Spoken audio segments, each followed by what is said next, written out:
And we know Congress is paying close attention. The House Oversight Committee now has rejected Ghislaine Maxwell's request for immunity in exchange for her testimony. Why is that, and what does this mean for the push to get her to testify?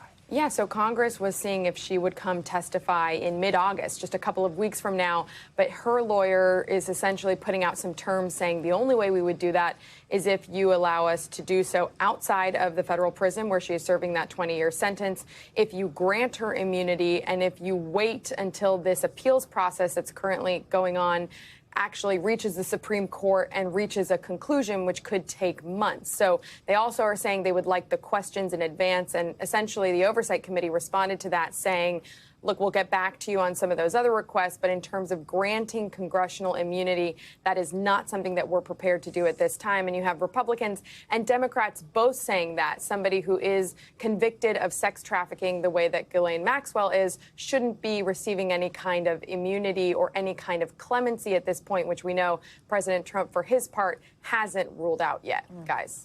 Monica, we also understand that the Justice Department and the FBI are reviewing information that was reported by CBS News. This is about the existence of a complete copy of the surveillance video from the prison on the night Epstein died by suicide in 2019, something that has obviously fueled so many questions and conspiracies here. What can you tell us about this?